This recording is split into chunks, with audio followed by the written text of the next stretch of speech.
요즘은 날씨가 굉장히 더워서 사람들의 고생이 많습니다.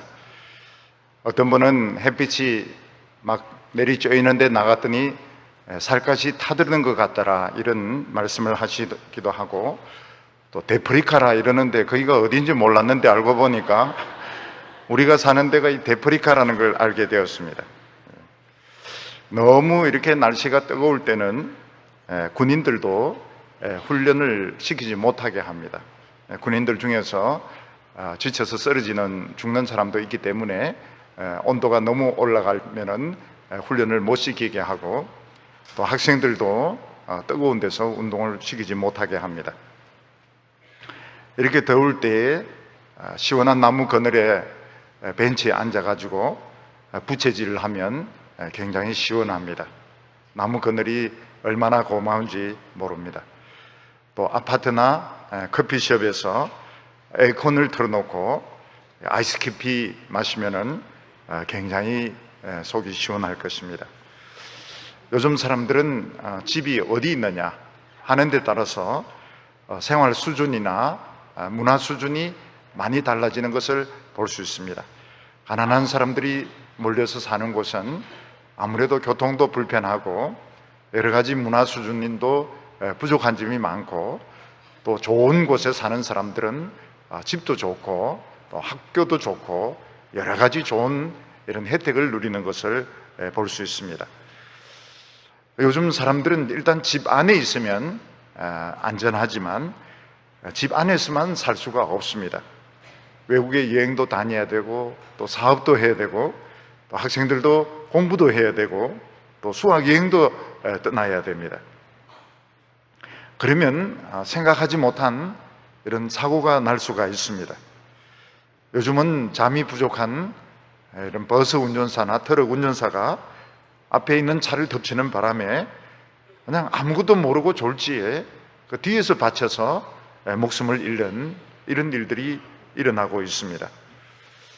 또 우리 안에는 생각하지 못했던 암이라든지 종양이 같은 이런 병이 생기기도 하고, 때로는 우울증이라든지 공황장애라든지 또 심장마비라든지 뇌졸중 같은 이런 병이 생겨서 목숨을 잃기도 하고 고통을 받기도 합니다.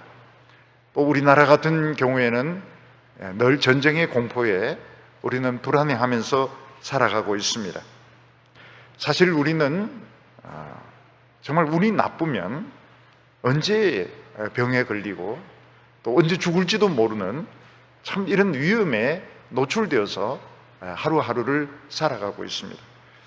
사고가 나서 목숨을 잃거나 다치는 사람들 보면 정말 그 운이 나빠서 정말 좋지 못한 시간에 좋지 못한 장소에 있었기 때문에 사고를 당해서 목숨을 잃고 다치는 그런 경우가 많고, 또 병이 생기는 경우도 그 사람이 꼭 잘못해서 생기는 것이 아니고 자기는 전혀 병이 생길 이유가 없는데 갑자기 뇌졸중이 오기도 하고 암이 생기기도 하고 심장마비가 오는 것을 볼 수가 있습니다. 오늘 시편 말씀을 보면 이런 위기 가운데서 우리가 안전하게 살아갈 수 있는 길이 있다고 말씀하고 있습니다. 그 길이 무엇인가 하면 전능하신 하나님의 날개 밑에서 사는 것이라고 말씀하고 있습니다. 병아리를 보면 너무 병아리는 약하고 힘이 없어서 개나 고양이나 솔개가 늘 잡아먹을 수 있지만 그 어미닭의 날개 밑에 들어가기 때문에 그 안에는 바람이 불어도 춥지가 않고 비가 와도 춥지가 않고, 또 개나 고양이가 병아리를 해치려고 하면 어미닭이 털이란 털은 달세워가지고 공격을 하기 때문에 개도 쫓아버리고 고양이도 쫓아버리고 병아리가 안전하게 이렇게 사는 것을 볼 수 있습니다. 오늘같이 갑자기 막 비가 억수같이 쏟아질 때에 우산을 가지고 있는 사람은 비를 피할 수가 있지만 우산도 없고 비도 피할 수 없는 사람, 특히 들판에서 이제 이를 비를 맞으면 쫄딱 비를 맞게 되고 자칫 잘못하면 감기나 폐렴에 걸리게 됩니다. 특히 우리 같이 북한이 늘 미사일을 쏘려고 하고 핵실험을 하려고 할 때 하나님의 날개가 있으면 절대로 미사일이 발사가 되질 않습니다. 또 핵무기를 가지고 공격을 할 수도 없습니다. 그래서 오늘 우리에게 중요한 것은 어떻게 하면 하나님의 날개 밑에 들어갈 수 있느냐 하는 것입니다. 하나님의 날개 밑에 들어가는 것이 쉽지가 않습니다. 우리가 세상에서 편하게 살면서 세상에서 누릴 것 다 누리면서 절대로 하나님의 날개 밑으로 들어갈 수가 없습니다. 우리는 광야의 길을 가야 되고 고생의 길을 가야 되고 참 남들이 이해할 수 없는 그런 어려운 길을 가야 하나님의 날개 안에 들어갈 수가 있는 것이지, 우리가 세상에서 누릴 것 다 누리고 가질 것 다 가지고 성공할 것 다 성공하면서 절대로 하나님의 날개 밑으로 들어갈 수가 없습니다. 우리나라는 미국을 의지할 수밖에 없는데 또 미국을 또 반대하는 사람들이 많고 또 미국도 이제는 더 이상 다른 나라를 도울 수 없는, 도우려고 하지 않는 그런 형편에 있습니다. 특히 우리 젊은이들은 믿을 게 없습니다. 전에는 출신 학교를 믿었는데 요즘 이력서에 출신 학교도 적지 마라 그러고 또 성적을 믿었는데 이제는 성적도 적지 말라 그러고 이제는 대기업도 믿을 수가 없고 이제는 정부를 믿을 수도 없고 또 공무원이 된다고 해서 꼭 그 생활이 안전하고 행복하다고 말할 수 없습니다. 오늘 젊은이들은 대환란의 날입니다. 지금 젊은이들은 지금 굉장히 정신을 바짝 차려야 되는, 우리나라 자체도 그렇고 지금 젊은이들도 그렇고 굉장히 지금 길이 없는 이런 가운데 있는데 어떻게 하면 이렇게 험난하고 참 앞길이 보이지 않는 이런 가운데서 우리가 행복하게 살아갈 수 있을까? 그것을 시편 91편이 우리에게 말해주고 있습니다. 시편 91편의 저자가 누굴까 하는 데 대해서 어떤 사람은 앞에 있는 90편처럼 모세일 거다 이렇게 주장하는 사람도 있고 또 어떤 사람은 다윗일 것이다 이렇게 주장하는 사람도 있습니다. 근데 이 시의 저자는 전쟁의 위험도 겪었고 전염병의 위험도 겪었고 또 광야를 걸으면서 이 사자의 위험, 독사의 공격을 겪으면서 많은 그 위기 가운데서 살아남은 사람이라는 것을 알 수가 있습니다. 근데 이 사람은 그런 위기 가운데서 도저히 살 수 없는 그런 상황에서 살아났을 뿐만 아니라 아주 영광스럽게 성공적인 삶을 살았던 것을 볼 수 있습니다. 어떻게 이 사람은 그 적에게 맹렬히 쫓기는 가운데서, 그 전염병이 퍼지는 그 가운데서, 독사와 이 사자의 공격 가운데서 이 사람은 살아남을 수 있었고 성공적으로 살아남을 수 있었는가? 그것은 하나님의 날개 밑에 피하는 법을 알았기 때문이라고 말씀하고 있습니다. 이 시편 91편이 또 유명한 것은 이 마귀가 예수님을 시험하는데 이 말씀을 쓴 것으로 유명합니다. 마귀는 예수님을 성전 꼭대기 가장 높은 곳으로 예수님을 데리고 가서 거기서 뛰어내리라고 막 충동질을 했습니다. 그러면서 오늘 시편 91편 12절 말씀을 가지고 예수님을 충동질을 합니다. 12절을 보면 그들의 손으로 너를 붙들어 발이 돌에 부딪히지 않게 하리로다. 마귀가 보통 사람들을 높은 데서 떨어뜨릴 때 뭐라고 막 이야기합니까? 너만 죽으면 간단하다. 너 하나 죽으면 간단하다. 또 지금 너는 다른 사람의 관심을 전혀 받지 못하고 있는데 너 죽으면 너를 괴롭히던 사람들이 붙들려 갈 것이다. 온 세상이 놀랄 것이다. 뭐 이런 식으로 해서 막 충동질을 합니다. 거짓말입니다. 이 세상에 그 어떤 다른 사람의 관심보다도, 이 세상의 어떤 성공보다도 우리 생명이 더 중요합니다.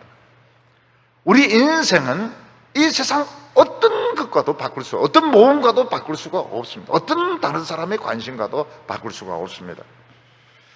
지금 우리는 미국을 믿을 수도 없고, 대기업을 믿을 수도 없고, 또 정부도 믿을 수가 없고, 자꾸 교통사고는 일어나고, 자꾸 병은 생기고, 사람들은 자꾸 미치려고 하고, 북한은 전쟁을 일으키려고 하는 이런 상황에서 우리가 살 길이 어딘가? 그것을 오늘 시편 91편은 하나님의 날개 밑에 피하는 것이라고 말씀하고 있습니다. 오늘 여기 첫 번째로 이 세상에 가장 안전한 피난처가 어딘가 하는 것입니다. 한때는 우리 사회에서 굉장히 인기가 있는 그런 직업들이 있었습니다. 공직이라든지 판검사라든지 대학 교수라든지 대기업체 임원이라든지 이런 자리는 굉장히 안전한 자리로 사람들에게 인기가 있었습니다. 만약 우리가 많은 돈을 가지고 있다면 우리는 그 돈을 늘 들고 다닐 수도 없고 집에 둘 수도 없을 것입니다. 우리가 많은 돈을 가지고 있다면 그 돈은 은행에 맡겨놓는 것이 제일 안전할 것입니다. 그런데 이 돈보다도, 세상의 어떤 이런 직책보다도 비교할 수 없을 정도로 비싼 것이 우리 생명이고 우리 인생입니다. 그런데 이 세상에서 내 생명을 맡아주고 내 인생을 맡아줄 은행이 없는 것입니다. 그런데 성경에 보면 모세라든지 다윗이라든지 믿음의 아주 그 훌륭한 사람들은 자기 그 생명을 맡기고 자기 인생을 맡길 수 있는 곳을 발견을 했던 사람들입니다. 거기가 바로 어딘가 하면 하나님의 비밀 장소였습니다.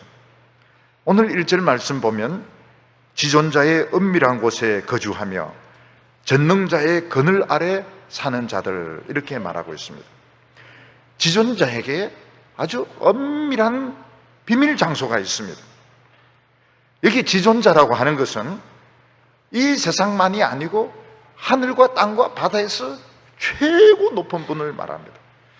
그 최고 높은 분의 비밀 장소가 있는데 거기는 어느 누구도 가까이 할 수 없고 어느 누구도 손댈 수 없는 그런 비밀 장소가 있습니다. 오늘 사람들은 아주 그 공직을 가지려고 하고 판검사가 되려고 하고 아주 대기업체 임원이 되려고 하고 대학 교수가 되려고 하고 그러면 자신의 신분이 보장된다 이렇게 생각하는데 사실 그게 보장이 되는 것이 아닙니다. 언제 무슨 일이 터질지 모릅니다. 근데 지존자에게 이 세상만이 아니고 하늘과 땅과 바다의 최고로 높은 분에게 비밀 장소가 있는데 거기 사는 사람들이 있다는 겁니다. 거기에 거주를 하고 있는 사람이 있는 것입니다.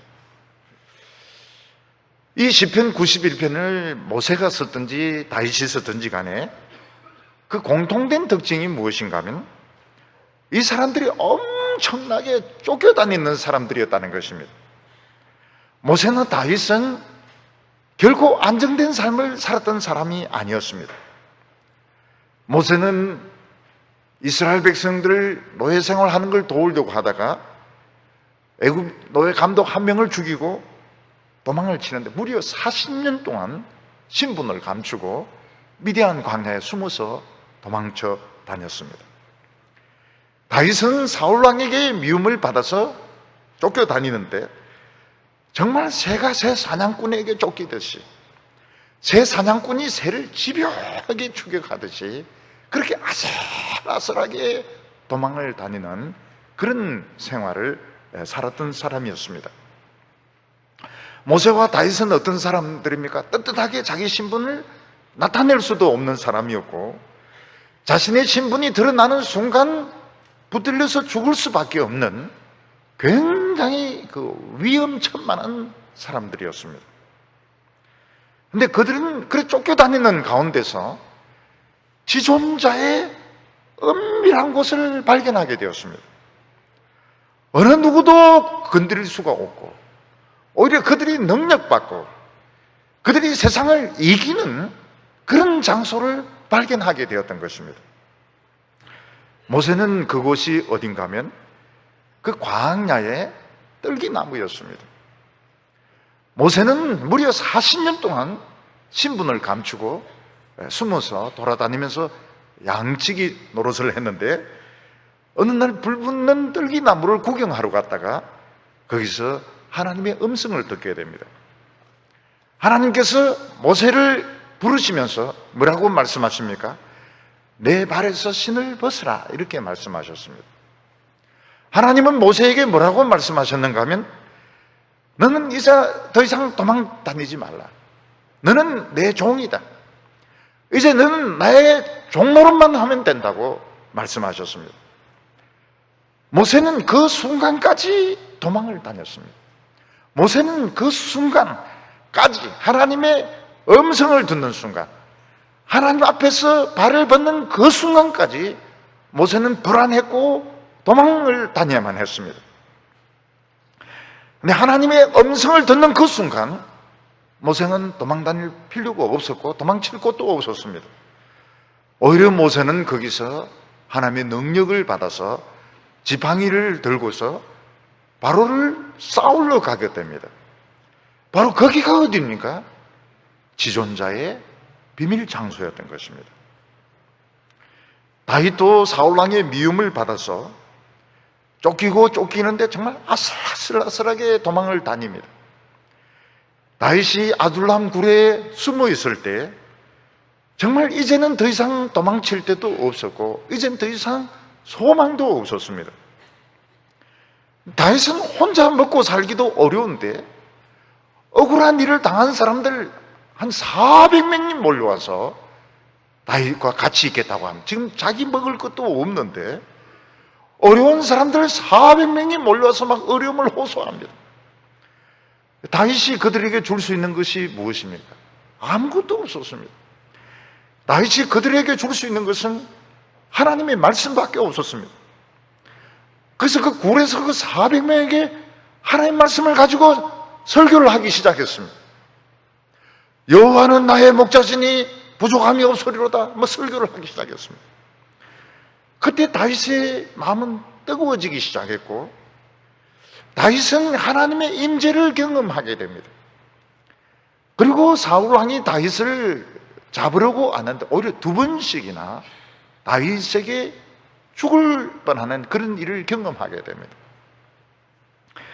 그때 다윗이 확신한 것이 무엇입니까? 나는 어떤 에리어 안에 들어와 있다. 거기가 어디입니까? 하나님의 은밀한 곳 안에, 전능자의 그늘 아래, 전능자의 날개 밑에 내가 들어와 있구나 하는 것을 알게 되었던 것입니다. 오늘 여기서 우리가 알 수 있는 것은 오늘 우리가 어느 부자 동네에 사느냐, 어떤 공직을 가지느냐, 얼마나 안정된 자리를 가지느냐, 이게 결코 우리를 보장해 주지 못한다는 것입니다. 암이 생길 수 있습니다. 뇌졸중이 생길 수 있습니다. 심근경색이 생길 수 있습니다.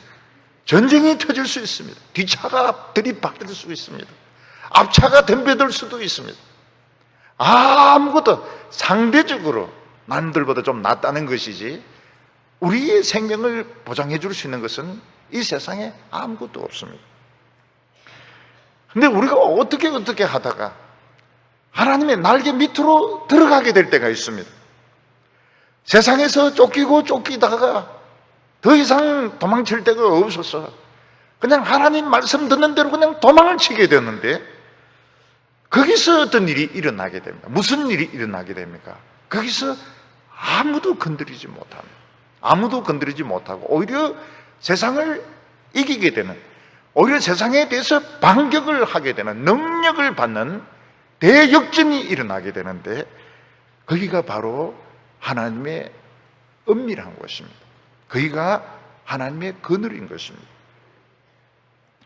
오늘 우리 성도님들, 또 우리 청년들 보면 지금 세상에서 쫓기고 있습니다. 이제 더 이상 지금 길이 안 보입니다. 그것은 좋은 겁니다. 지금 하나님의 은밀한 장소 지금 가까이 와 있는 거예요. 지금 나는 모르지만 하나님의 그 은밀한 장소, 하나님의 그 날개 아주 그 가까이에 와 있는 것입니다. 우리는 거기서 하나님의 음성을 들어야 되고 발에서 신을 벗어야 됩니다. 또 오늘 갈 때 또 다 신발 벗고 가고 그렇게 할 필요는 없습니다. 발에서 신을 벗어라. 이제는 더 이상 도망치지 말라는 겁니다. 이제는 더 이상 네 머리 굴리지 말라는 겁니다. 그런데도 우리가 머리를 얼마나 많이 굴리는지 모릅니다. 왜 머리를 그렇게 굴립니까? 할 짓이 없어가지고 머리를 그렇게 굴립니다. 왜냐하면 가만히 있으려고 하면 막 미칠 것 같거든요. 미칠 것 같으니까 이 짓도 해보고 저 짓도 해보고, 그게 아직까지 신발 안 벗고 있는 겁니다. 그러니까 신발 벗으라고 모세 때부터 이야기하고 요수아 때부터 이야기했는데 아직도 신발 안 벗고 아직도 있는 거예요. 자, 발에서 신발을 벗어야 되는 겁니다. 항복을 하고 포기를 해야 됩니다. 여기 보면 뭐라고 말하고 있습니다. 2절에 나는 여호와를 향하여 말하기를 그는 나의 피난처시요 나의 요새시요 내가 의뢰하는 하나님이라 하리라. 이게 중요합니다. 지금 날개 가까이 왔어요. 지금 청년들이 더 이상 갈 데가 없습니다. 그래서 하나님 앞에 왔습니다. 와가지고 가만히 있으면 안 되고 이 고백을 해야 됩니다. 이 고백을 해야 돼요. 딴소리 하면 안 돼요. 하나님 뭐 취직도 안 되고 결혼도 안 되고 어째란 말입니까? 이러면 되돌아야 되는 거예요. 아직 정신을 못 차리고 있는 겁니다. 나는 여호와를 향하여 말하기를, 하나님 앞에 와서 요 이야기를 해야 됩니다. 하나님은 나의 피난처시요 나의 요새시요 내가 의뢰하는 하나님이십니다. 나는 이제 더 이상 도망칠 데가 없습니다. 나는 더 이상 방법이 없습니다. 이제 하나님은 나의 피난처입니다. 하나님은 내 집입니다. 난 여기 있겠습니다. 난 딴 데 가지 않겠습니다. 그 고백을 해야 됩니다. 그 고백 안 하면 하나님의 그늘 그 밑에서 또 왔다 갔다 해요. 하나님의 그늘 밑에 왔으면은 좀 쉬어야 되는데 그늘 안에 들어와서 막 왔다 갔다 합니다. 답답해가 길을 찾느라고. 하나님의 그늘이 왜 이렇게 캄캄합니까? 이러면서 하나님의 그늘까지 왔는데 왜 길도 안 보입니까? 막 지금 밖에 지금 개하고 고양이 때문에 안에 들어와 놓고 하나님의 날개 밑이 캄캄하다 그러고 하나님의 우물 곁에 와놓고 또 딴 우물 막 팝니다. 하나님의 피난처에 와놓고 또 도망가요. 또 도망을 갑니다. 그래서 하나님께서 발에서 신을 벗어 너는 더 이상 도망칠 데가 없다는 겁니다. 우리 성도님이나 우리 교인들 중에 보면 지지리도 일이 안 풀리는 사람이 있습니다. 그 안 풀리는 이유가 뭡니까? 자꾸 무능하다고 이렇게 생각해요. 나는 무능하다.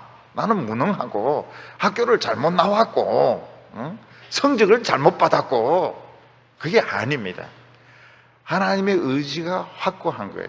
나는 너를 놓지 않게. 네가 아무리 설쳐봐라, 너 길이 풀리는가? 네가 아무리 날뛰어봐라, 길이 열리는가? 절대로 안 열립니다. 절대로 안 열려요. 신발 벗을 때까지, 항복할 때까지, 이 고백이 나올 때까지 하나님이 내 집입니다. 나는 지금 제대로 왔습니다. 지금 제대로 왔습니다.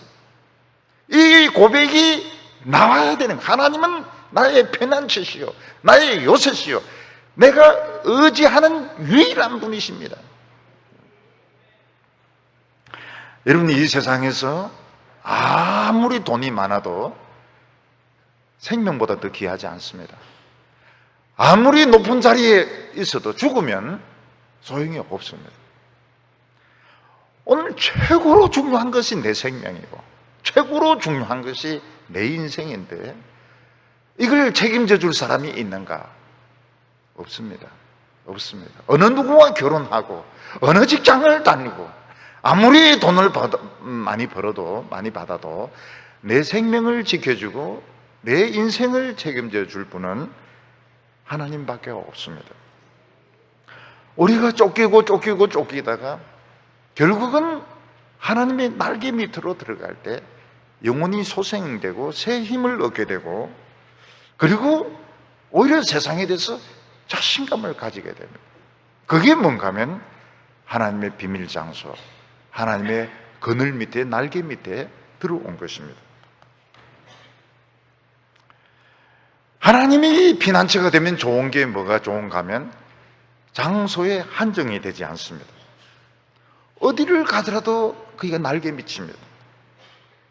어디를 가도 요새입니다. 요새는 불화살 쏘아도 타지 않습니다. 미사일 쏘아도 떨어지지 않습니다. 중요한 것은 내가 정말 하나님 가까이까지는 왔는데 이 고백이 나와야 됩니다. 이 고백이, 하나님은 나의 피난처시요, 하나님은 나의 요새시요, 나는 하나님만 의지합니다. 살든지 죽든지 의지합니다. 신발 벗습니다. 신발 벗는다는 걸 오늘 우리식으로 말하면 뭐가 됩니까? 머리 굴리지 않겠습니다. 근데 머리가 돌아가는 걸 어떻게 합니까? 저절로 머리가 막 돌아가는데 어떻게 합니까? 잡아야죠. 머리 돌아가는 거 잡아야 되고, 생각 안 하려고 하고 멍청해지려고 하고 노력해야 되고. 어떤 분이 그렇게 말씀하십니다. 난 너무 멍청해졌습니다. 그렇게 되기까지 얼마나 힘들은지 몰라요. 이 멍청해져야 지금 하나님의 손에 붙들리는데 이제 겨우 이제 멍청해지려고 하는 겁니다. 그러니까 예수 믿는 것이 쉽지가 않아요. 여러분, 똑똑한 사람은 절대로 하나님의 그늘 밑에 들어오지 않습니다. 그리고 절대로 하나님도 지켜주시지 않습니다. 믿는 것이 쉽다고 생각하는 사람은 아주 잘못 생각하고 있는 겁니다. 하나님 지존자의 은밀한 곳이 있습니다. 그것을 모세는 찾았습니다. 광야에서 찾았습니다. 다윗도 광야에서 찾았습니다. 오늘 지금이 바로 그때입니다. 바로 그 하나님의 은밀한 곳, 그것을 찾아야 되고 그 안에 들어가야 되고 신발을 벗어야 되고 머리를 쓰지 말아야 됩니다. 왔으니까, 이제는 제대로 왔으니까요. 불안해하지 말아야 됩니다. 오늘 이게 두 번째로 보면 이 하나님의 날개가 얼마나 위력이 있는지 우리에게 설명을 해주고 있습니다. 3절에 보면 이는 그가 너를 새 사냥꾼의 올무에서와 심한 전염병에서 건지실 것이미로다. 요즘은 이제 새 사냥꾼들이 이제 없습니다. 요즘은 새를 먹는 사람 아무도 없어요. 새를 아무도 안 먹습니다. 닭도 잘 안 먹으려고 그래요. 닭도 잘 안 먹으려고 그래요. 근데 저희들이 어렸을 때는 새만 보면 침을 흘렸습니다. 먹을 게 없었기 때문에 어떻게 하면 저 새를 잡을까? 그래서 아이들은 다 새총을 들고 다닙니다. 해봐야 맞지도 않아요. 그리고 늘 연구하는 게 어떻게 하면 새를 잡을 것인가. 그런데 시골에 가면 이제 그렇게 합니다. 이 대바구니 밑에다 쌀 이렇게 던져놓고 짝대기로 줄 딱 당기면 새가 잡히도록. 거의 안 잡히죠. 새들 중에서 굉장히 그 전응새 그런 것만 잡히지 잘 안 잡힙니다. 저희들은 그 어렸을 때 그냥 거의 환장을 한 것 같아요. 그냥 토끼 보면 그냥 잡으려고 하고요. 토끼가 잘 안 잡힙니다. 그리고 막 멧돼지 그런 거 있기를 막 바라죠. 그런 거 있으면 막 너무 좋아하고요. 요즘은 그런 거 먹는 사람 아무도 없어요. 요즘은 우리가 얼마나 고급이 된지 모릅니다. 근데 이때만 해도 새 사냥꾼들이 있었는데, 새 사냥꾼은 어떻습니까? 이제 그 나무숲 이런 데 뒤에 넓게 그물을 쳐놓고 살금살금 이제 기어갑니다. 그리고 여러 사람이 한꺼번에 갑자기 막 징을 치고 꽹과를 치고 그릇을 막 치고 이러면 새들이 깜짝 놀라서 이제 도망을 치다가 건물에 걸려가지고 붙잡히게 되는데, 새의 입장에서 보면 참 운이 나쁜 겁니다. 운이 나빠요. 하필이면 그 새 사냥꾼이 있는 데서, 하필이면 그 그물이 있는 데서 놀다가 그냥 깜짝 놀라는 바람에 그물이 다 걸리는 겁니다. 근데 우리는 모르고 있지만 사탄은 여러 곳에 그물을 쳐놓고 우리를 노리고 있습니다. 사람들이 교통사고 당하고 무슨 말을 합니까? 나에게 교통사고 당할 줄 난 몰랐다고 이야기합니다. 사람들이 암에 걸렸을 때 어떻습니까? 나는 왜 이 암이 왔는지 모르겠다 그래요. 내가 막 술을 마신 것도 아니고 담배를 피운 것도 아니고 못되게 산 것도 아닌데 나에게 왜 이런 병이 왔는지 모르겠다고 말합니다. 어떤 분은 건강관리를 철저하게 했습니다. 그래서 식사도 소식을 하고, 그리고 술, 담배 같은 것도 일체도 안 하고, 등산도 하고 테니스도 하고 건강관리는 제일 잘하는 분이었는데도 암이 찾아왔습니다. 그분이 이제 목사님이신데, 목사님으로 해서는 안 되는 말이 있습니다. 무슨 말입니까? 암은 왜 걸리느냐? 재수 없으면 걸린다고. 자기도 목사가 이런 말을 해서는 안 되겠지만은 정말 이해가 안 된다고 말을 합니다. 근데 걸리면 이거 어쩔 수가 없어요. 걸리면, 한번 걸리면 굉장히 복잡합니다. 수술도 받아야 되고 항암 치료도 받아야 되고 너무너무 많은 고통을 받습니다. 이게 뭡니까? 이게 우리는 모르지만 새 사냥꾼 같이 사탄이 온데 건물을 지금 닫혀놓은 겁니다. 건물을 닫혀놔요. 그래서 어느 곳에서 교통사고가 날지, 어떤 곳에서 암이 생길지, 어떤 곳에서 전쟁이 터질지 우리는 모르는 가운데 갑자기 막 깽가리 치고 징 치고 이러면서 걸려드는 것입니다. 그런데 하나님은 어떠세요? 하나님의 날개 밑에 들어간 사람은 그런 그 새 사냥꾼의 그 올무, 그 사탄의 그 올무에서 하나님은 지켜주실 것이고, 심한 전염병이 있습니다. 옛날에는 이 전염병은 어떻게 퍼지는지도 몰랐어요. 그리고 약도 없습니다. 전염병에 걸리면 너무너무 열이 나니까 마당으로 기어 나와가 죽는 겁니다. 우물까지 가서 죽는 겁니다.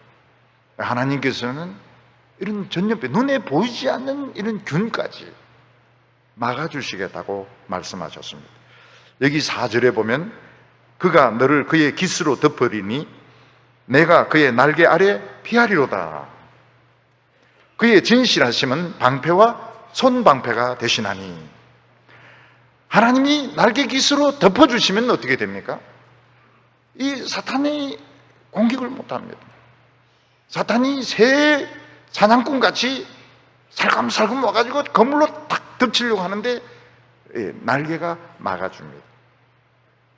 전염병 균들이 맹렬하게 오는데 날개가 퍼덕이면 이 전염병이 다 없어져 버리게 됩니다.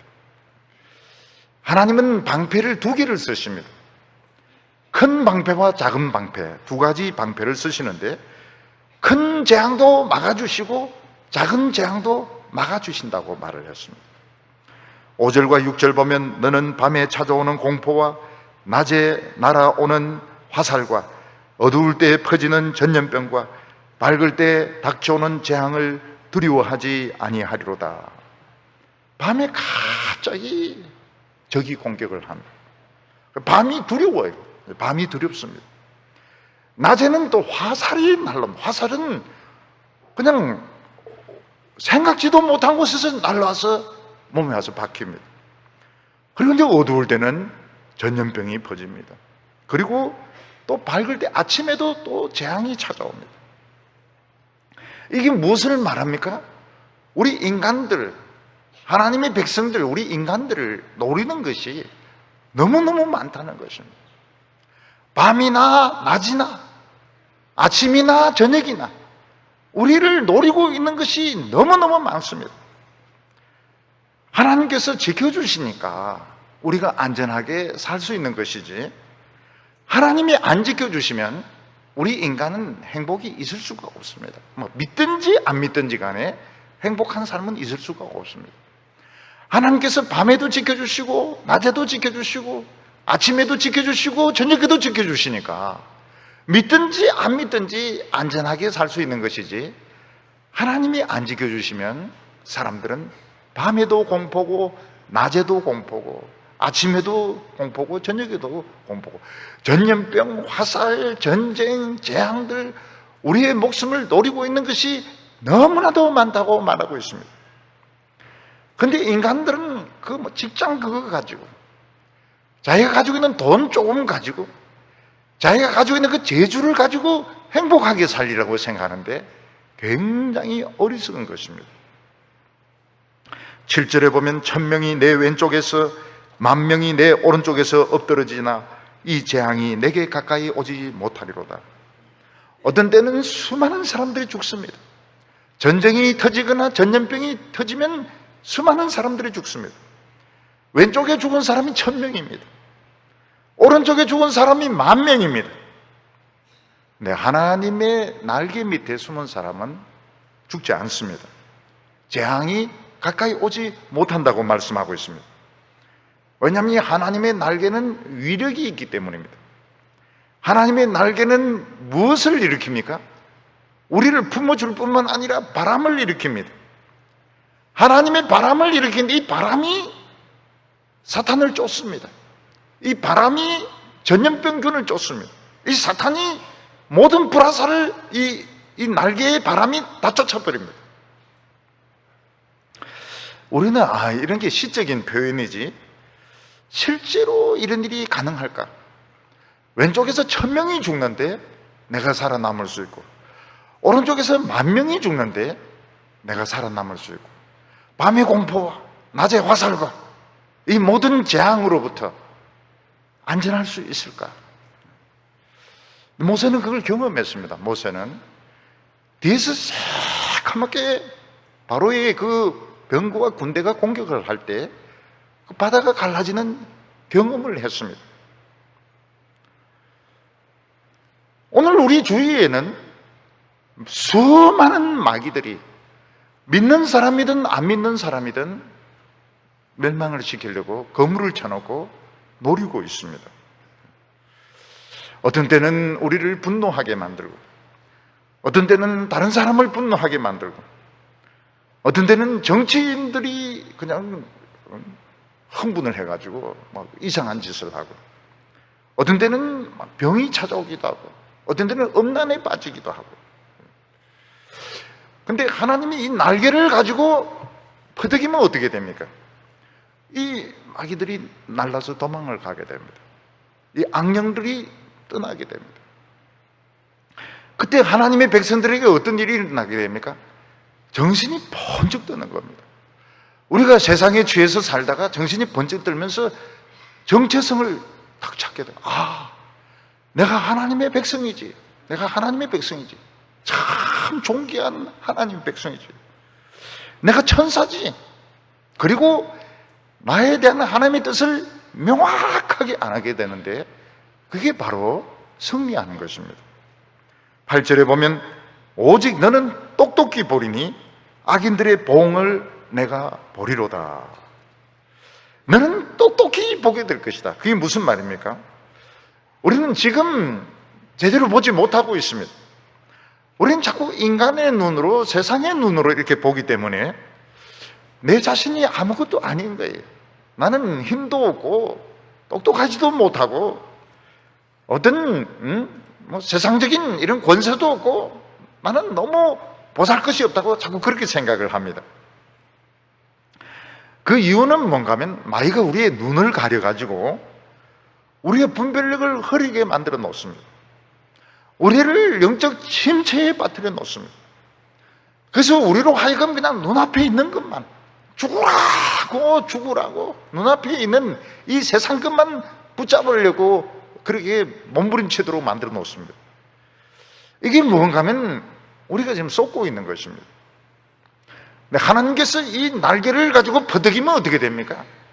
이 사탄의 그 안개가 싹 없어지게 되면서 우리가 분명히 똑똑히 보게 됩니다. 뭘 똑똑하게 보게 됩니까? 별 볼 일 없는 내가 굉장히 중요한 사람이라는 걸 알게 됩니다. 나는 하나님이 굉장히 존귀한 백성이구나. 그 세상의 사람들은 막 날고 기는 사람들이 다 죄의 종들입니다. 전부 마귀에게 쇠사슬에 묶여 있는 사람들이에요. 우리가 왜 그런 사람들을 부러워해야 됩니까? 우리가 이 하나님이 성령으로 역사하시고 날개를 가지고 이 안개를 다 쫓으면 분명히 보게 됩니다. 아, 이 세상 사람들은 마귀의 종이구나. 나는 굉장히 가치 있는 사람이구나. 이걸 깨닫는 것이 성공하는 것입니다. 저희들은 자꾸 성공을 뭐로 보는가 하면 직장이 되었을 때 성공했다고 기뻐하고, 또 시험에 합격했을 때 성공했다고 기뻐하고, 세상에서 무슨 성진했을 때 성공했다고 기뻐하고, 돈 많이 벌었을 때 성공했다고 막 기뻐하고. 없는 것보다는 기쁘죠. 없는 것보다는 기쁘죠. 근데 마귀가 그렇게 집요하게 우리를 당깁니다. 그물에 죄 지으라고. 그 마음속에 죄 지어버릴까? 개판 치버릴까? 내 멋대로 해버릴까? 일단 못했습니다. 왜 못했을까요? 그럴 시간이 없어가지고 예배를 막 자꾸 드리니까 그럴 시간을 놓쳐버렸습니다. 나는 보잘것없다. 나는 아무것도 아니다. 근데 어느 날 하나님께서 말씀을 가지고 눈을 딱 밝혀주는데, 이야, 내가 이 하나님의 이 거처를 찾았구나. 내가 하나님의 이 날개를 찾았구나. 그리고 자기 자신에 대한 하나님의 뜻을 명확하게 알게 됩니다. 내가 왜 병에 걸렸는지 이해가 되지 않고 고생하면서 그렇게 막 원망스럽고 이랬는데, 알고 보니까 이게 너무 유익했다는 걸 알게 됩니다. 이게 참 유익했구나. 내가 왜 병에 걸렸을까? 내가 하나님의 소유라는 것을 인치는 거구나. 소나 말에 보면 낙인을 찍습니다. 미국 정부의 확 불로 찢어지듯이 우리 성도들에게 하나님의 병으로 막 불을 찢는 겁니다. 앞길이 아무래도 안 열리는 거예요. 왜 안 열립니까? 너는 내 것이다. 너는 내 것이다. 딴 데 갈 생각하지 마라. 불로 찢어 놓는 것입니다. 그때 뭐라고 이야기합니까? 하나님 갈 데도 없습니다. 하나님 참 기쁩니다. 하나님 나를 그렇게 잡으시는 줄 몰랐습니다. 하나님 나를 그냥 대충 사랑하시는 줄 알았더니 막 불로 지질 정도로 사랑하시네. 참 하나님의 사랑은 그런 말 하면 안 되지만 엽기적인 사랑, 불로 지지는 이런 사랑. 하나님 사랑했다면 막 불로 찢습니다. 암으로 찢고 부침기로 찢는 게 아닙니다. 암으로 찢고 병으로 찢고 가난으로 찢고. 그걸 깨달을 때가 있어요. 깨닫고는 마음에 막 맺혔던 것이 싹 다 내려가면서 나는 망한 것이 아니구나. 하나님이 나에게 불러서 지지시는 거구나. 나는 확실한 하나님의 소유구나. 머리 굴려봐야 소용이 없구나. 그걸 깨닫게 되는 겁니다. 9절과 10절 보면 내가 말하기를 여호와는 나의 피난처시라 하고 지존자를 너의 거처로 삼았으므로 화가 내게 미치지 못하며. 여호와는 나의 피난처시고 지존자는 나의 거처고. 그게 무슨 말입니까? 하나님이 내 사는 곳입니다. 하나님이 사는 곳. 주소가 어디십니까? 이렇게 물을 때 하나님이 내 주소라고요. 하나님이 주소라고. 여기 내가 말하기를, 하나님은 우리가 말하는 걸 다 듣습니다. 참 안타까운 것이 뭔가 하면 그렇게 고생하면서 하나님의 날개까지 왔어요. 와가지고는 이 고백이 안 나오는 겁니다. 내가 말하기를 여호와는 나의 피난처시요 지존자는 나의 거처시요, 이 고백이 나와야 되는데 와가지고 기껏 와가지고는 뭐 집도 없고 뭐 직장도 없고 뭐 결혼할 상대방도 없고 내보고 막 어떻게 살라고 합니까? 그러면은 이거는 아직 지금 정신을 못 차리고 있는 것입니다. 하나님은 우리에게 이유 없이 어려움을 주시지 않습니다. 하나님은 우리에게 어려움 주시는 것은 망하라고 어려움 주시는 것이 아닙니다. 하나님의 날개 밑으로 우리를 몰아오시는 것이고 하나님의 소유라는 것을 인을 지시는 것입니다. 불로 지지는 것입니다. 남들이 당하지 않는 고난을 주셔서 불로 지지는 것입니다. 절대로 다른 데로 도망 못 가게 하시는 겁니다. 세상에서 누릴 거 다 누리고 가질 거 다 가지면서 자기 주소는 하나님입니다. 하나님이 거짓말 하지 마라. 내 보니까 뭐 늘 양다리 걸치고 있고 늘 외박하고 늘 밖에서 자고 이러더만은 네가 무슨 하나님이 너 거처라고 하냐? 너 생각이 세상에 가 있는데, 너 생각이 세상의 성공에 가 있는데 너가 내 안에 산다고? 그건 거짓말이라고. 그건 잘못된 것입니다.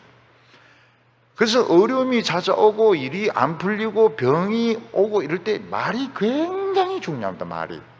그게 기도입니다. 그게 기도. 그 무슨 말을 해야 됩니까? 저는 제 집에 왔습니다. 하나님이 제 집이고 전 딴 생각하지 않겠습니다. 그냥 여기서 그냥 살겠습니다. 여기서 막 죽을랍니다 이런 소리 하면 안 돼. 그것도 반항입니다. 아직 덜 죽어서 그런 소리 나오는 겁니다. 반항하면 안 돼요. 딱 여기서 죽어불랍니다 이렇게 하면 안 돼요. 그냥 왔습니다. 제가 왔습니다. 참 하나님 감사합니다. 남들에게 안 주시는 그런 불도장으로 찍어주셔서 감사합니다. 오늘 여기 세 번째는 거처를 발견하는 방법에 대한 것입니다. 하나님을 나의 피난처로 삼고 하나님을 나의 요새로 삼으려면 그냥 믿어서는 안 됩니다. 우리 마음속에 하나님을 사랑하는 마음이 있어야 됩니다. 근데 하나님을 사랑하는 것이 참 문제입니다. 우리가 기분이 좋아서 하나님 사랑해요 이렇게 말할 수 있습니다. 그렇지만 사실은 눈에 보이지 않는 하나님을 어떻게 사랑합니까? 우리가 눈에 보이는 세상을 사랑할 수 있습니다. 돈 사랑할 수 있습니다. 여자나 남자 사랑할 수 있습니다. 세상에 보이는 학벌을 사랑할 수 있습니다. 근데 눈에 보이지 않는 하나님을 어떻게 사랑합니까? 실제로 이게 제일 어려운 문제입니다. 눈에 안 보이는 하나님을 어떻게, 눈에 보이는 사람은 사랑할 수 있습니다. 눈에 보이는 돈이나 성공은 사랑할 수 있는데 눈에 안 보이는 하나님을 어떻게 사랑합니까? 14절에 보면 하나님이 이르시되 그가 나를 사랑한즉 내가 그를 건지리라. 그가 내 이름을 안즉 내가 그를 높이리라.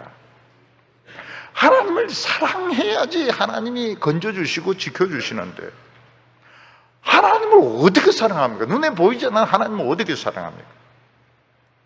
하나님의 이름을 알아야 되는데 이 하나님의 이름이 그 비밀번호입니다. 우리가 하나님의 비밀번호를 어떻게 압니까? 그래서 하나님이 먼저 우리를 사랑해 주셔야 됩니다.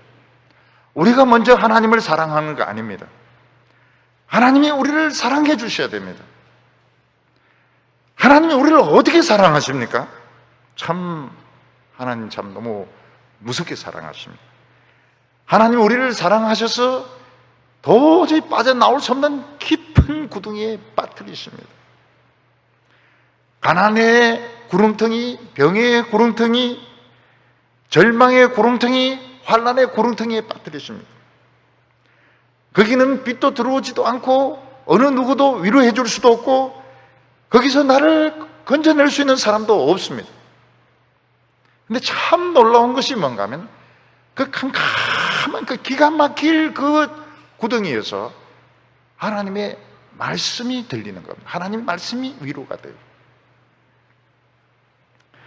우리가 정상적일 때는 인간의 말이 얼마나 대단한지 모릅니다. 그 공부 많이 한 사람들 외국어 섞어서 막 이야기하면 우리가 정신을 차리지 못합니다. 어떻게 저 사람은 혀에 뭘 발랐길래 저렇게 말을 잘하는가?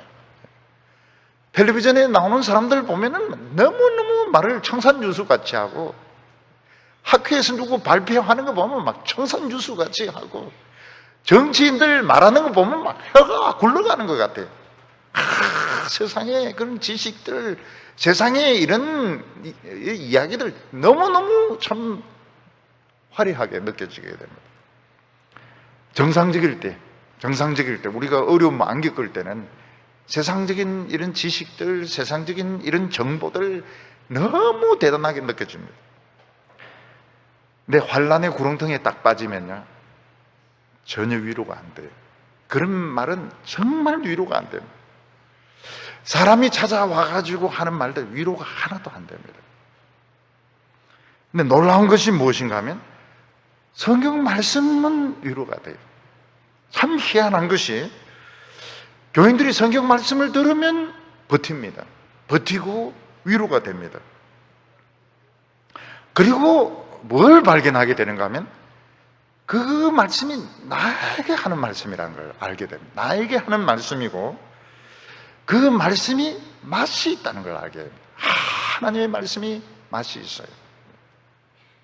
이게 무슨 맛일까요? 하나님의 사랑의 맛입니다. 하나님의 사랑의 맛이 고통당할 때, 어려움 당할 때 하나님의 말씀을 듣고 위로받는 것입니다. 그 하나님의 말씀을 사랑하는 것이 하나님을 사랑하는 것입니다. 우리가 어떤 하나님의 형상을 만들어 놓고 사랑하는 것이 사랑하는 거 아닙니다. 그건 하나님을 없인 여기는 것입니다. 하나님의 말씀을 사랑하는 것이 하나님을 사랑하는 것인데, 얼만큼 사랑해야 됩니까? 죽도록 사랑하는 것이 하나님을 사랑하는 것입니다. 죽도록 하나님의 말씀을 사랑한다는 것이 뭔가 하면 이런 식으로 나가면 죽습니다. 이런 식으로 하나님의 말씀을 믿고 나가면 나는 비전이 없습니다. 나는 죽습니다. 그런데도 말씀을 믿는 겁니다.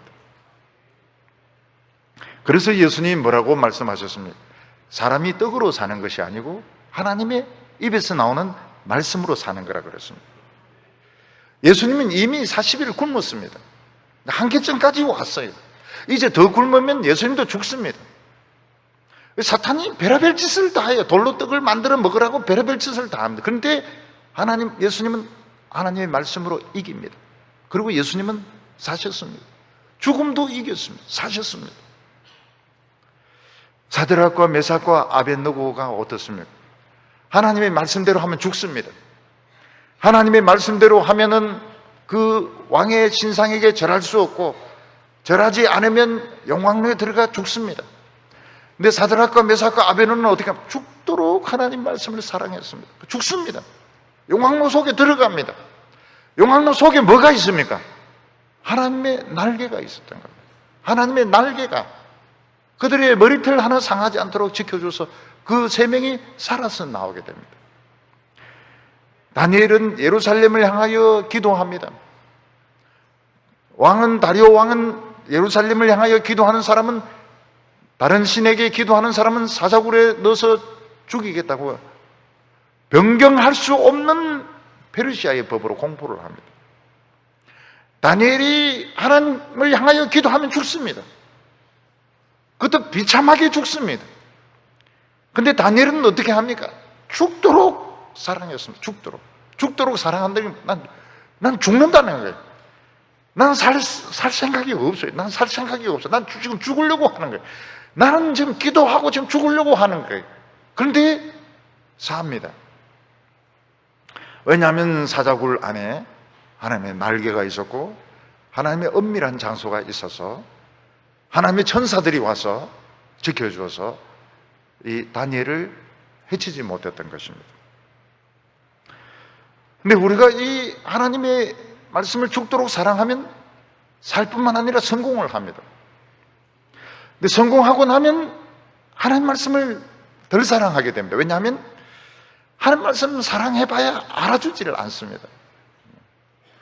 여러분, 믿는 사람들도 그래요. 믿는 사람들도 세상에서 잘된 사람들을 알아주지, 하나님 말씀 막 사랑하고 말씀 사랑하고 이런 사람 안 알아줍니다.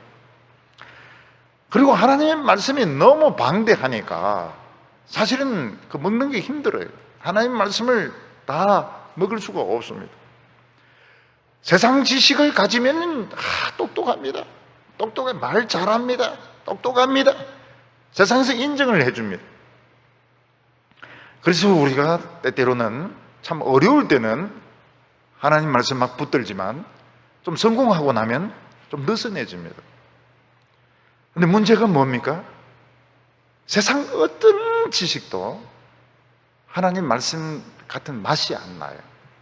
어떤 지식을 공부해도 아무리 인문학을 공부하고 역사를 공부하고 철학을 공부하고 어떤 걸 공부해도 그 맛이 안 납니다. 결국은 다시 돌아옵니다. 다시 하나님 말씀으로 돌아옵니다. 하나님의 말씀을 사랑하는 사람들이 모여야 됩니다. 모여서 하나님의 말씀을 가운데 놓고 하나님 말씀을 듣고 기도할 때 날개가 쫙 퍼지게 됩니다. 우리 위에 하나님의 날개가 퍼지게 됩니다. 오늘 우리에게 병이 찾아오고 사고가 찾아오고 어려움이 찾아오는 건 정상적인 겁니다. 왜냐하면 사탄은 온데 이걸 다 깔아놓은 거예요. 온데 지뢰를 다 깔아놨습니다. 그냥 움직이기만 하면 다치도록 다 해놓았습니다. 내 하나님을 말씀의 맛을 아는 사람들, 좋다. 한번 죽도록 한번 사랑해보자. 죽지 뭐. 하나님의 말씀 들으면서 굶어 죽지 뭐. 그럴 때 날개가 퍼득이기 시작합니다. 날개가 퍼득이면서 능력을 받게 됩니다. 모세 같은 능력을 받게 되고 다윗과 같은 그런 능력을 받게 되는 것입니다. 11절에 보면 너를 위하여 그의 천사를 명령하사 내 모든 길에서 너를 지키게 하심이라. 우리가 걸어가는 이 세상은 사망의 엄침한 골짜기가 막 눌려 있습니다. 우리는 절벽을 지금 아슬아슬하게 지금 걸어가고 있는 것입니다. 발을 잘못 디디면 천길 낭떠러지로 떨어집니다. 또 우리는 광야에서 길이 없습니다. 잘못 들어가면 어떻게 보면 영원히 살아서 나오지 못하는 그런 곳이 깔려 있습니다. 그런데 하나님께서는 그 요소요소에 천사들을 세워놓습니다. 그래서 우리가 절벽에서 떨어지지 않도록, 우리가 잘못된 길로 가지 않도록 천사들이 요소요소에서 지켜줍니다. 어떤 차가 우리 성도들을 향하여 돌진할 때 어떻게 합니까? 안 돼! 하면서 딱 막습니다. 우리 교인들 중에서 그런 경험을 하신 분들이 계실 겁니다. 저도 그런 경험을 했습니다. 차가 막 돌진을 하는데 딱 막습니다. 어떤 데는 차는 부서지지만 사람은 안 다칩니다. 어떤 데는 차를 건드리지도 못하게 합니다. 왜냐하면 천사가 지켜줍니다. 어떤 데는 떨어지기도 합니다. 어떤 데는 산에서 잘못 디뎌서 떨어지기도 합니다. 근데 옷은 좀 찢어지고 다리는 좀 절면서도 집에 옵니다. 왜냐하면 천사가 지켜줘서 그런 겁니다. 12절에 보면 그들의 손으로 너를 붙들어 발이 돌에 부딪히지 아니하게 하리로다. 오늘 우리가 사는 이 세상은 절벽 끝입니다. 절벽 끝에서 우리는 걸어가고 있는데 안개가 껴가지고 지금 앞이 안 보이는 것입니다. 발을 잘못 디디면 떨어질 수밖에 없습니다. 그런데 하나님의 천사가 우리를 자꾸 밀어붙이는 겁니다. 절벽 쪽으로 밀어붙여서 떨어지지 않도록 하고 속도를 내지 못하도록 합니다.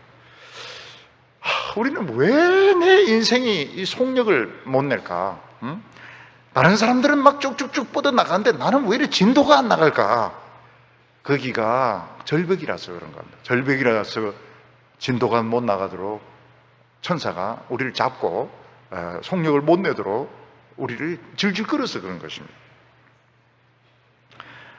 마귀는 예수님을 성전 꼭대기에 세웠습니다.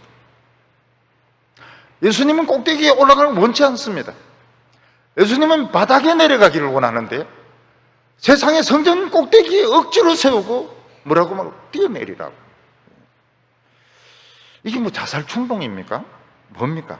자살 충동일까요? 안 그러면 하나님 말씀이 이렇게 돼 있으니까 이를 저질러 버리라, 그런 뜻일까요? 요즘 마귀가 우리에게 그런 충동을 많이 합니다. 저질러 버리라.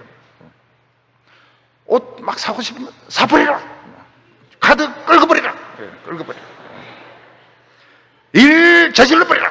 이렇게. 우리에게 사실은 이런 충동을 느낄 때가 굉장히 많아요. 옷 저질러 버리는 건 괜찮습니다. 옷 저질러 버리는 거는.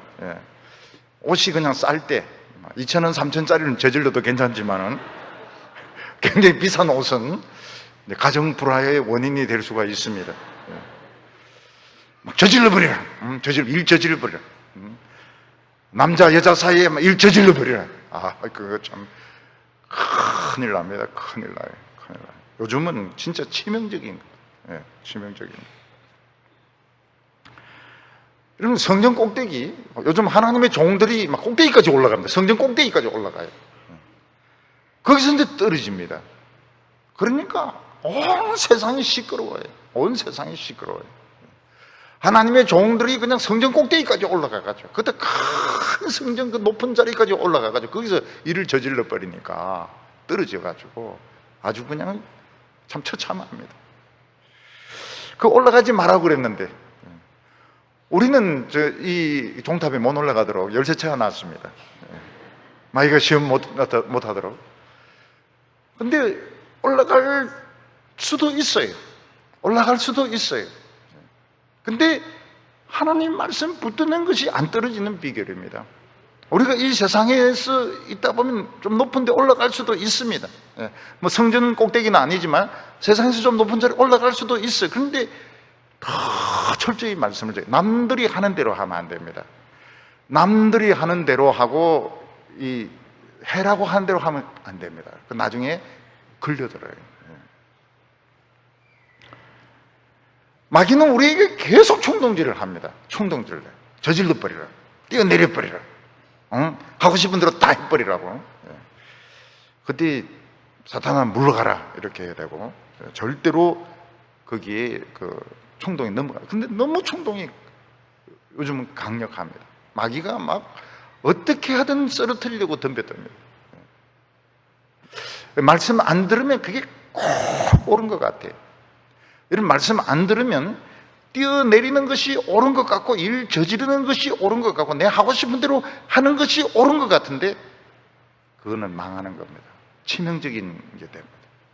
하나님의 말씀을 자꾸 들어야 됩니다. 자꾸 들어야 돼요.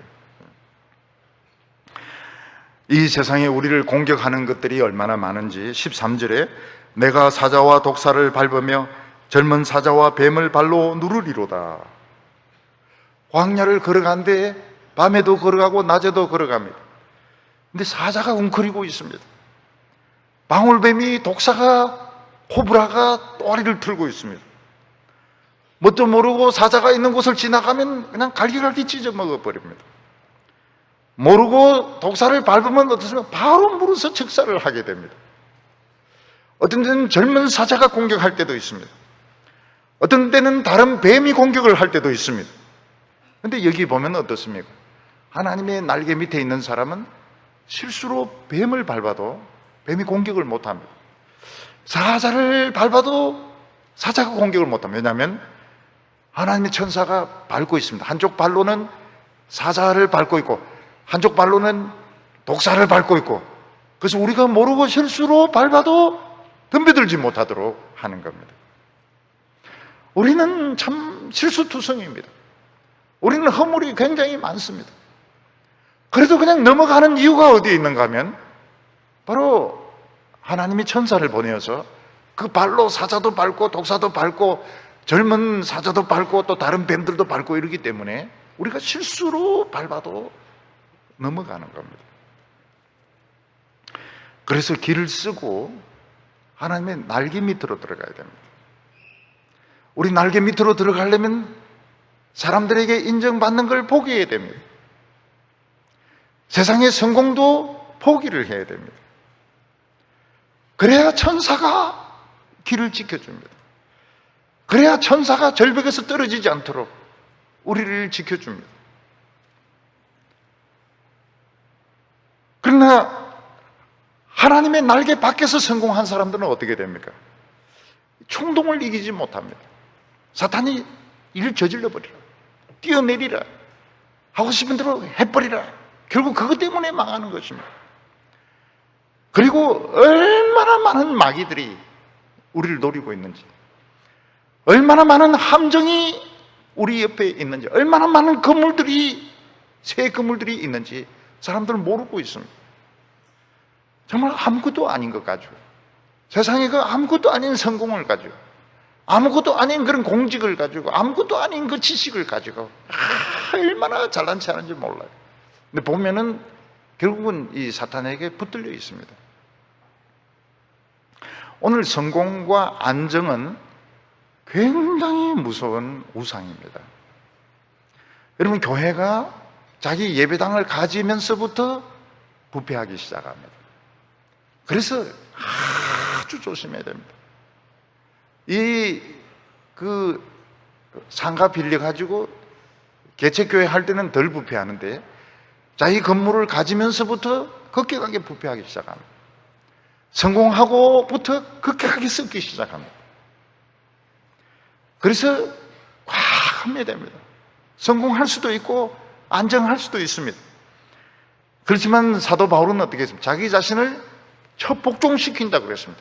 응? 이놈 자식아, 정신 차리라. 근데 오늘 사람들은 남을 막 정신 차리라 그래요. 자기는 해롱거리면서, 자기는 세상 독 잔뜩 먹으면서 남 보고 정신 차리라고 독사같이 덤벼들고 이러는데 정신 나간 사람이죠. 미친 사람이에요. 정신 나간 교인입니다.